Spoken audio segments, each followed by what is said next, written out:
Благословенний Бог наш, завжди, нині, повсякчас, і на віки віків. Амінь.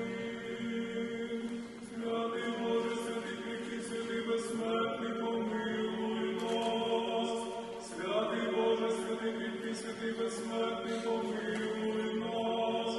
Святий Боже, святий кріпкий, святий... Карім воїн, ну слухайте, це азербайджанець, народжений в Україні, він любив цю країну, він справжній патріот. Тут, ну, це чоловік, це мужчина, це, ну, він вчиняв, як і має вчиняти свідома людина, насправді. Тут нічого дивного немає. Є категорія людей, які, ну, думаєш собі, що вони просто не можуть ніколи не померти, не загинути. Ну, знаєте, сьогодні з хлопцями розмовляли за те, що таке враження було, що навіть в нього, якщо вцілить танк, він той снаряд просто спіймає, викине, поламає танк і скаже, я красивчик і все таке. Ну, от такий Карім. Ну, він один з найкращих взагалі. Людиною з козацьким серцем, яка була готова робити все, що потрібно заради нашої свободи. Він був саме таким воїном, чоловіком і захисником.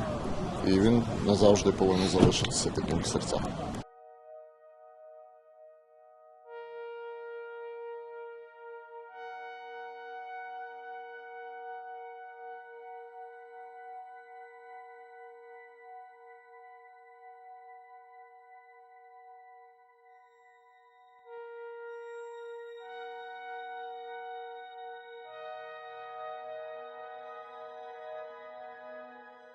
Херсонщина.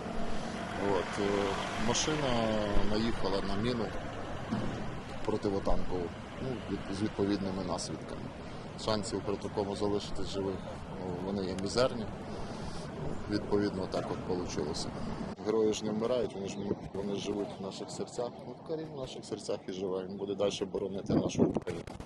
Ця війна – це продовження нашої війни. У 90-му році в Азербайджані почалась війна, також Росія ввела свої війська на територію незалежної держави Азербайджан. І зараз це виконуючи обов'язок тут, це продовження нашої війни. Тому Україна – це загальна війна для всіх, тому що це треба перемогти, це зло, і всі держави стануть незалежними.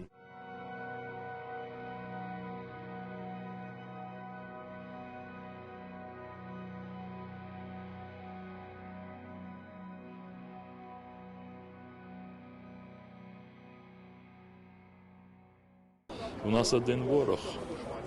Хто би що не говорив, один ворог і центр цієї ворожнечі – це Москва, Кремль. Ми, кримські татари, яких також дуже багато зараз в лавах Збройних сил України, усвідомлюємо дуже глибоко, що кожна така жертва, кожен такий воїн, як Карім, вони наближують звільнення і Криму. І тому я тут, щоб проявити повагу до воїна, пошану до азербайджанської громади. Погиб он не только за Украину, также погиб за Азербайджан.